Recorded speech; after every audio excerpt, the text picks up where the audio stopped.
Hey,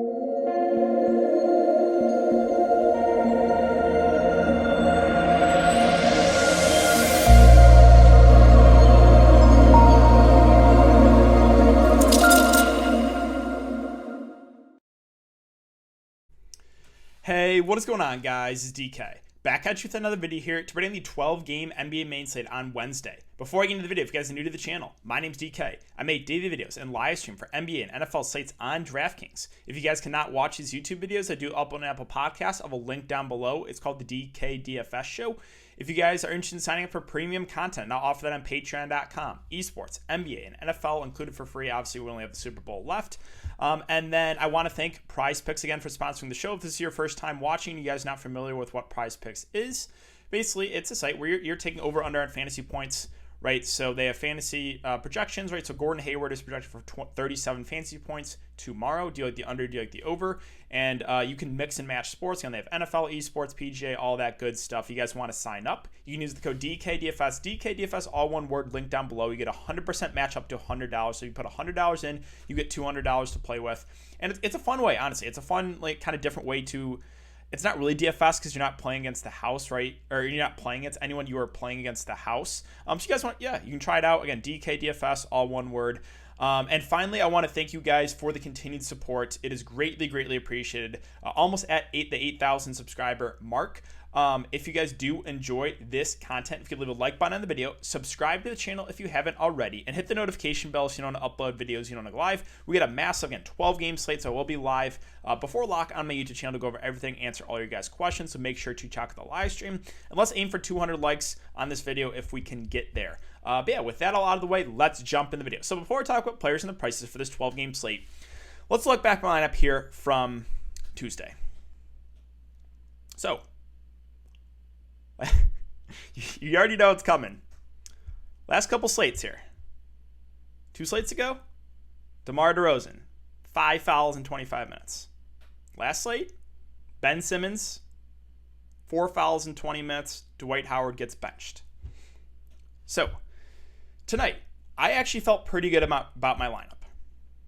I had a pretty good feeling. I liked this slate for GPPs. I had 1 spot left for 5K. 5K remaining forward, 1 spot left. My choices, Danilo Gallinari, Royce O'Neal. So, I'm thinking about it. I'm like, all right, there's no Cam Reddish. Gallinari played 19 minutes last game. The minutes were slowly increasing. I'm thinking, all right, we might get 20 to 25, maybe even a little more from him with no Reddish. I'll take a shot in Gallinari. Why not?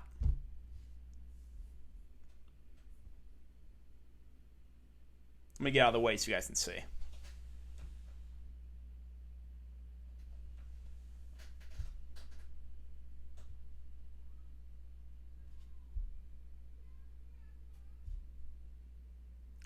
One fantasy point. 1 fantasy point for Danilo Gallinari in 14 minutes. How is that even possible? 1 fantasy point for Gallinari.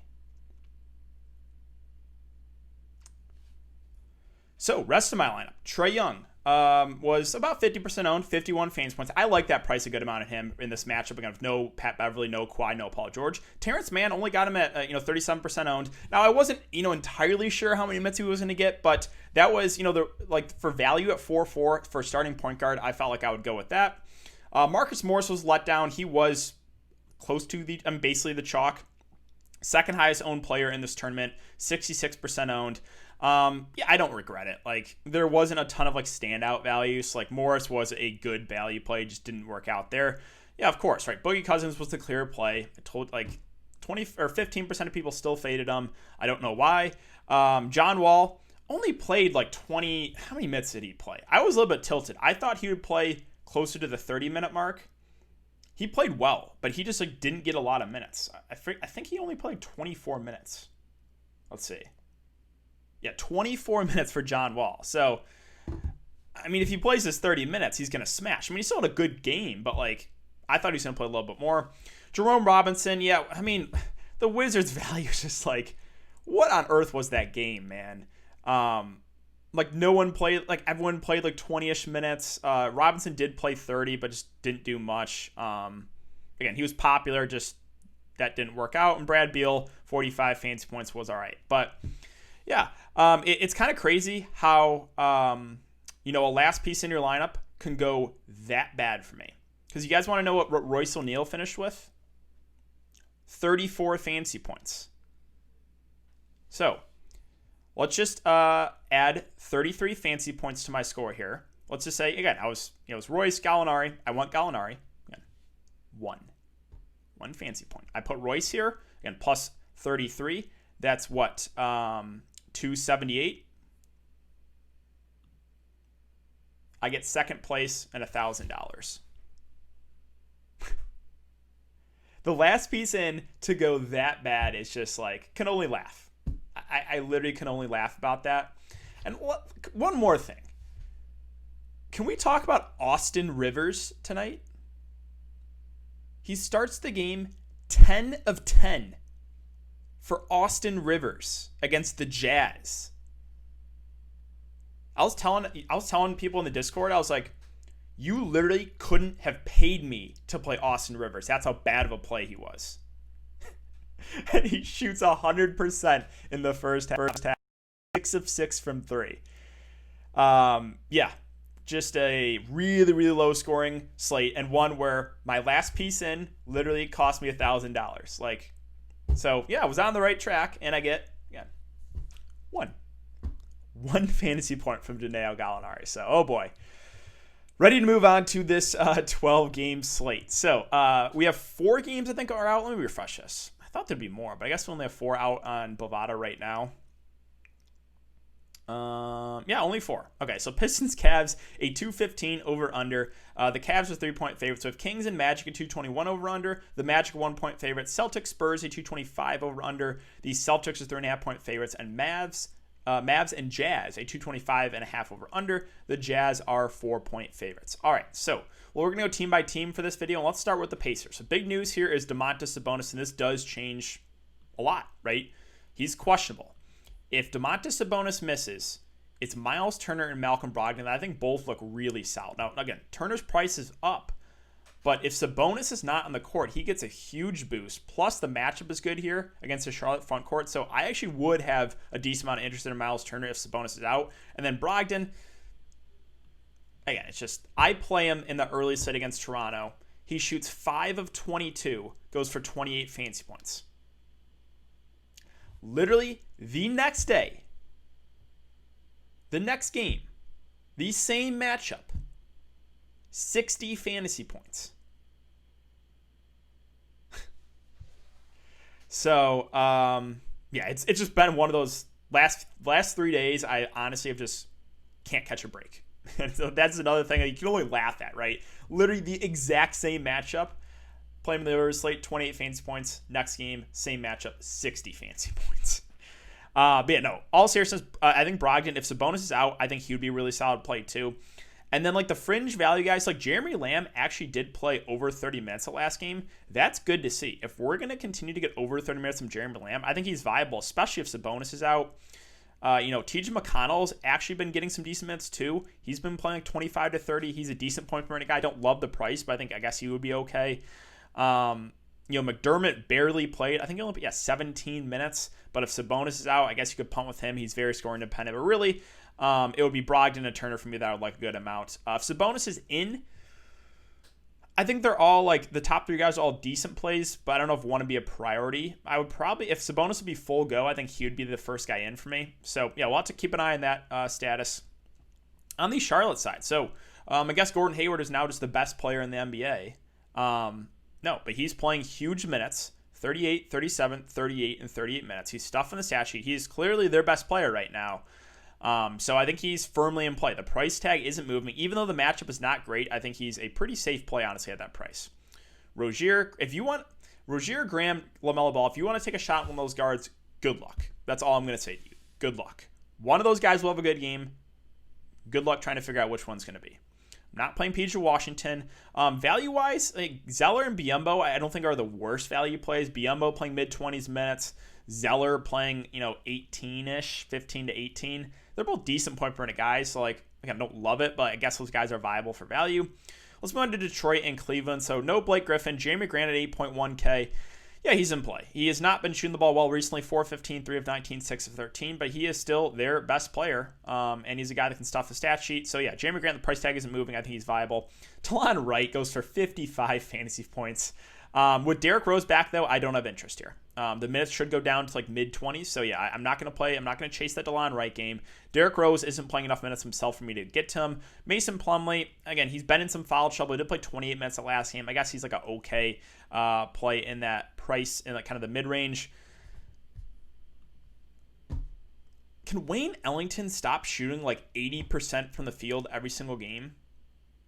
He just continues to get people there, and he is so reliant in the scoring. I'm going to continue to fade because he's going to have one night where he's not going to hit shots and he's going to go for like 5 fancy points. So at 5, I don't like paying premiums for guys. You guys know that. So no, I am not playing Wayne Ellington. With Blake Griffin out, I mean, maybe Saddiq Bey, but the last game he started only played 19 minutes, and then yeah, the rest of the guys. Josh Jackson is the last one I mentioned, though. With no Blake, I could see him playing a little bit more. He's actually been a decent offensive player for them, so like, yeah, he would be viable, I guess. On the Cleveland side, it is a revenge game narrative for Andre Drummond, but just the minutes are not there for him. Now, he actually has, in 27 and 28 minutes, gone for 50 and 48 fantasy points, so he's been like really productive when he's been on the court. You can take a shot at him for GBPs, but unless something really weird happens, I don't see a way where he plays over 30 minutes, right? Him and Jarrett Allen are splitting the center minutes. Jarrett Allen's at 5'3". Again, don't really love either. Sexton's at 6'6". Sure, I guess he's all right, but I'm probably not going to do it. Nance is questionable. If he misses, would be more minutes for Osman and Taurean Prince. I guess, again, those guys would be fine value plays. Probably would prefer Prince. Really, there's not a ton I like on the Cleveland side. So went to Sacramento and Orlando. So Sacramento, Fox, more of a contrarian play at 8.7. Seems priced about right. Maybe a little overpriced. Holmes is viable for GBPs just because the minutes. 42, 37, 35 minutes of the last 3 games. The issue with Rashawn Holmes is foul trouble concerns, right? And he does have a low floor if he gets in some foul trouble, obviously. So like Holmes, a GBP play. You guys know my feelings on Harrison Barnes. He was getting back to the old Harrison Barnes, and then he just goes for 21, 8, and 7. So it's like, yeah, you can take a shot on him. I'm staying away on a 12-game slate. Marvin Bagley's last one I mentioned here at 5'7", has played basically over 30 minutes the last 4 games. If he's going to continue to play over 30 minutes, I think he's like an okay play in the mid-range. And that's really it for me on Sacramento. On the Orlando side, so I like Vooch and I like Aaron Gordon a good amount. You guys know I love targeting players against the Sacramento team. Vucevic should play mid-30s minutes. Really like his upside. I like Aaron Gordon too, even though the price is coming up. Again, love the spot for both of them. So Vooch, Aaron Gordon, I do think are pretty solid plays. Fournier with them both back, secondary options for me. He has been playing well recently, but does have a somewhat low floor. I don't play Terrence Ross. Cole Anthony at 5'5". Not sure what to do with him. He's been a little up and down, but he is their starting point guard. He probably plays around the 30 to 35 minute mark. Again, good matchup. I think he's a pretty decent play in the mid-range. The value, I don't know if we have to go there in the slate, so I'll probably pass. Brooklyn and Atlanta. So Brooklyn, fully healthy with KD, Harden, and Kyrie Irving. I think KD is the safest of the bunch. Right now, he has the highest floor because of his rebounding the ball. He's stuffing the stat sheet the best, right? So like Kevin Durant is the safest option. At 10.3K, not a must, but I do like the matchup for him. He shot 6 of 21 last game, still put up 50 fantasy points. So KD, I think, is the safest of the bunch. Harden has really not been great for Brooklyn. 43, 36, 41 fantasy points playing alongside Kyrie Irving. He's honestly taken the biggest back seat. Now, will that continue? I don't know. He's at 10-1. Yeah, you can take a shot on him. I don't love it. I probably honestly prefer Kyrie, who's had similar upside and it's just cheaper. So, yeah, if you're going to make him pick between the guards, I'll give the edge to Kyrie below 9K. The value is stayaways for me. Like, sure, you can consider a guy like Jeff Green, who probably plays mid-30s minutes. Yeah, he's fine. But that's it on the Atlanta side. So, Trae Young, I do like a good amount at 9.2, and he went for over 50 for me tonight. I love the matchup. I love targeting players against this Brooklyn team that play very little defense. So, you could see a big upside game here for Trae Young. Now, Trae does... I know he's had over 50 in the last 5 games, but if you guys have played Trae Young a lot this year, the floor is pretty low with him. So, can I trust in cash? I don't know, but I really do like the upside. Clint Capella, I don't know what's going on with him, but he is playing huge minutes, and he's just turning into one of the best players in the NBA, I guess. I guess he's just the best center now. No, but really, 54, 76, 63, and 45 fantasy points, and this is a smash spot against this Brooklyn team. Brooklyn really struggles rebounding the ball, so I don't love paying premiums for guys, but Capella continues to get people there. I'm a little bit torn on this one. I'm probably not going to do it, but I could see another big game from Capella here in this matchup. John Collins, secondary play with them both healthy. DeAndre Hunter's the wing I like the best. Should play mid-30s minutes. I think he's solid.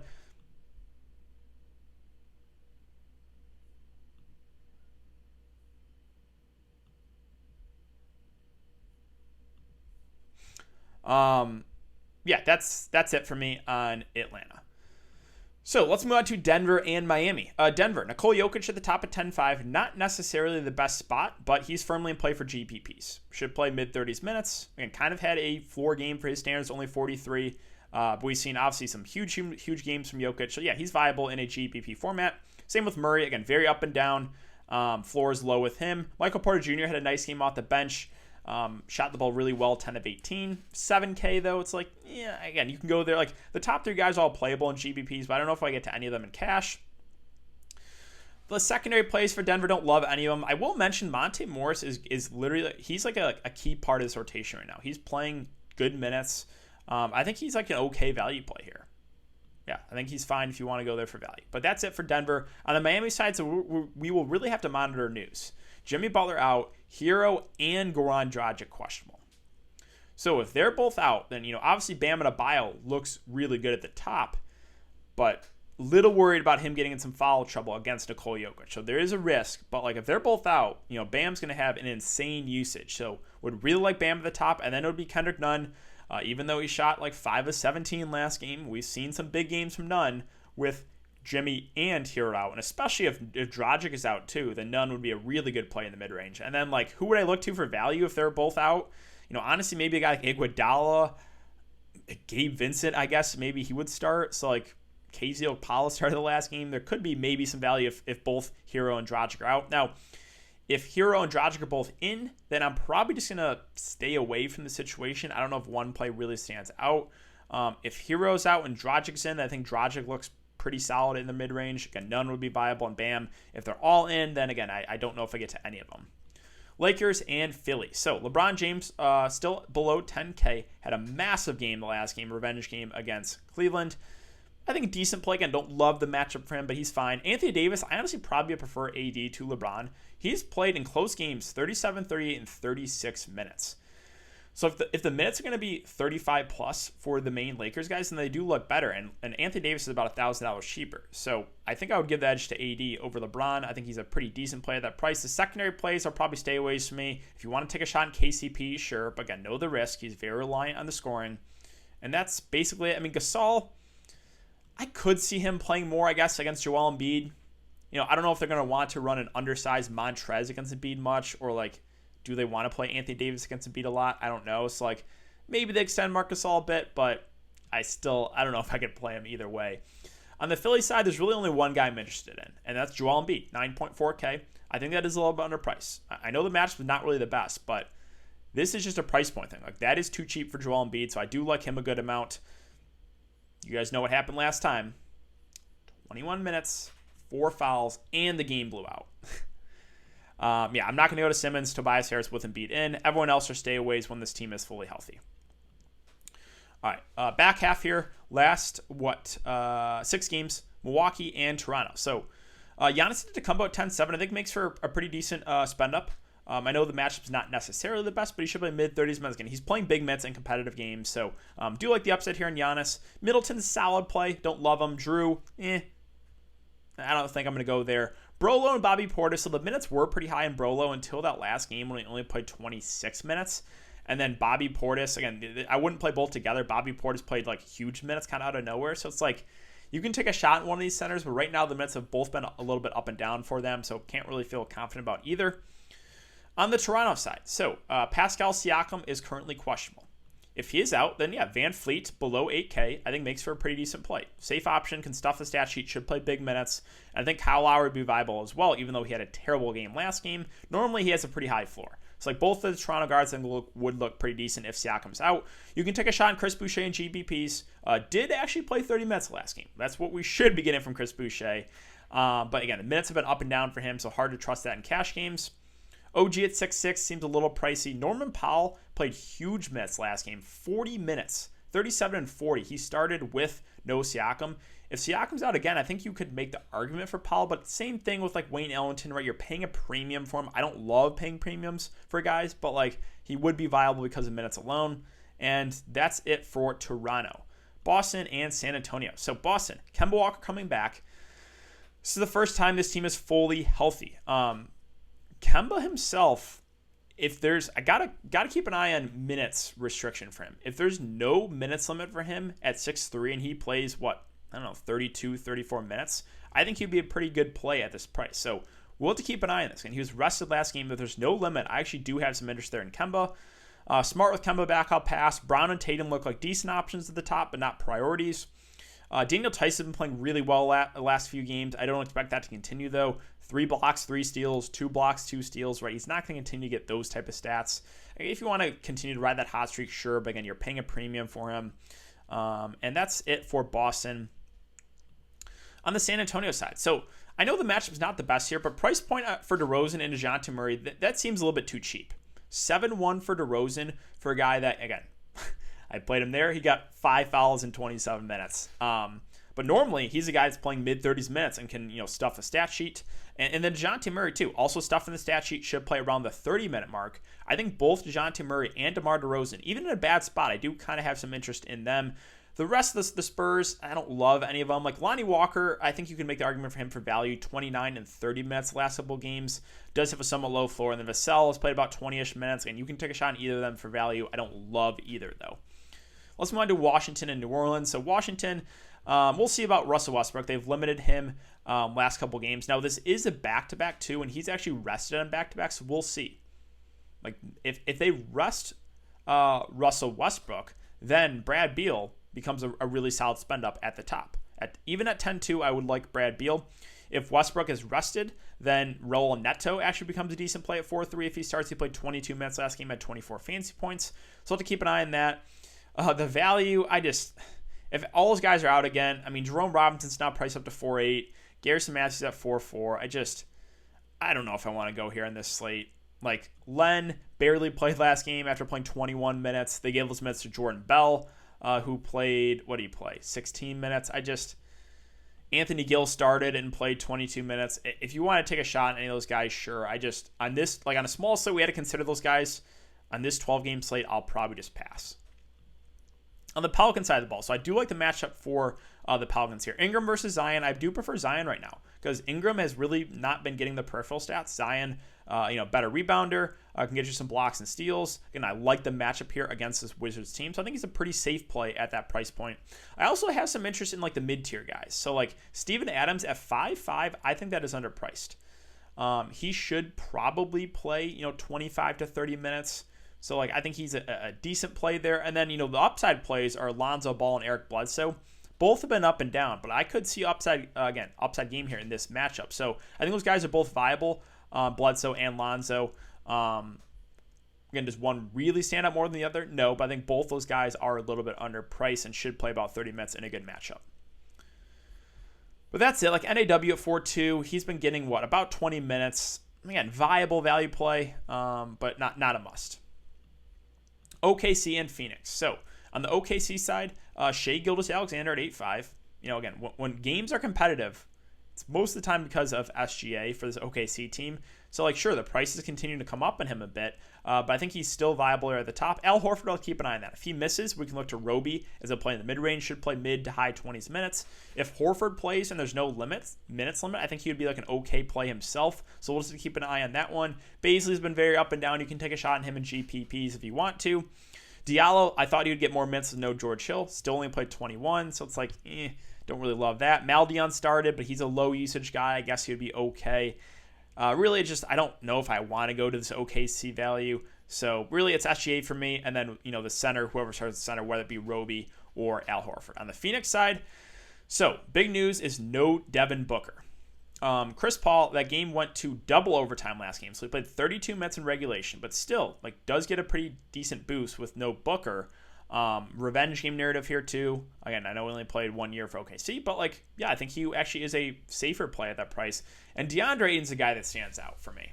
7.3K. He's played 35, 36, 37, and 38 minutes, and he should be able to have his way against either Roby or Al Horford. I do think DeAndre Ayton is one of the better plays on the slate. Now, that's a little bit scary because, one was it. I liked him as a GPP play there against Washington, and he got destroyed by Robin Lopez. But after that, he's been good. 44, 62, 48, 39 fantasy points. So I think DeAndre Ayton is one of the better plays on the board, especially no Devin Booker, too. They're going to have to look his way even more, and he's starting to turn it on a bit. And normally the wings are guys I avoid, but with no Booker, these guys all played big minutes. Now, Mikal Bridges was in some foul trouble, but he should play mid-30s minutes. Jay Crowder played mid-35 in regulation. And then Cam Johnson played 35 in regulation, but had some cramps and didn't finish the game. Really, I think all three wings are in play here. I actually like them all for value plays with no Devin Booker. They all should play good minutes. So I think all three of those wings are certainly viable. The value is just not, they're not going to play enough minutes, right? Cam Payne played, 16 minutes?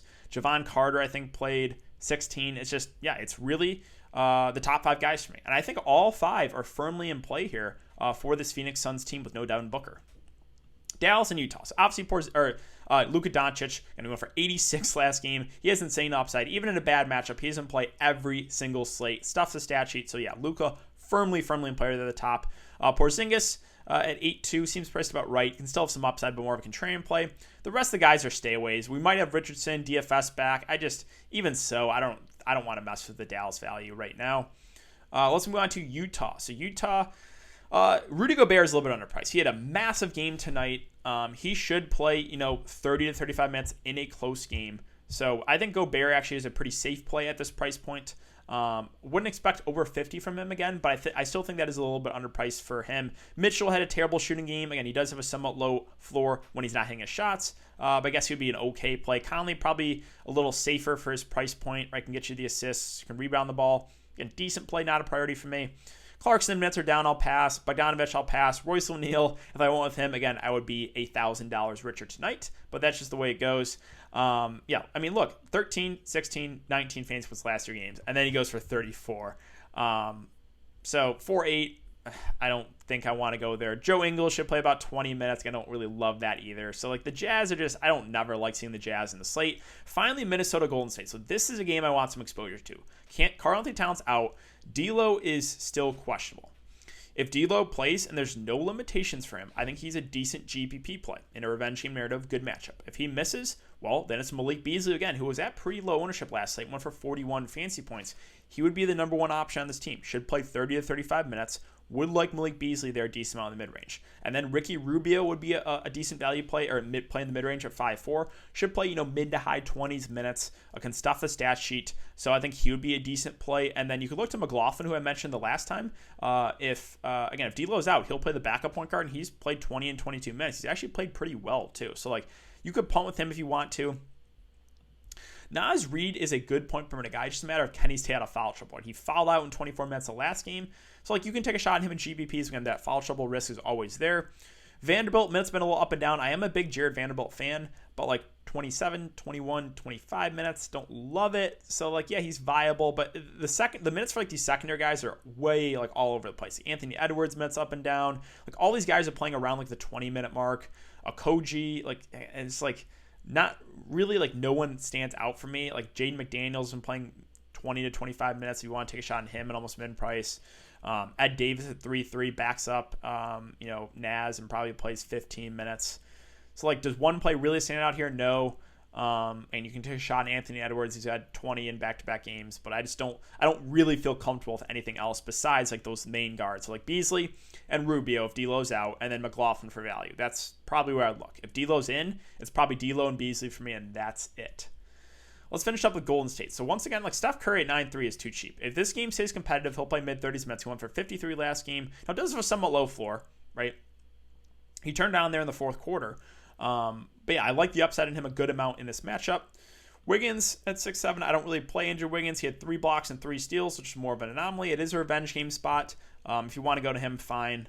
Oubre, again, same thing, fine play. Draymond Green really is just not the same player. It doesn't seem like he's the same player anymore. He has a somewhat low floor. He's not shooting the ball a ton. Peripheral stats are kind of going down. Even like I thought he could have a nice upside game there against Minnesota, and he still only won for 24. And like I still think he's okay, but like not like a fantastic play. James Wiseman got benched. If he comes off the bench again, I don't have interest in him because he only played 16 minutes off the bench. You can punt with Kevon Looney, who started at center last game, played 19 minutes. Yeah, I guess he would be viable if he starts again. But that's really it for the Golden State side. And I think that's going to do it for the video as well today, guys. So if you have been enjoying the content so far, I would really appreciate it if you have a like button on the video, subscribe to the channel if you haven't already, and hit the notification bell so you know when to upload videos, you know, live. Thanks again. Have a great night, guys, and I'll see you all tomorrow.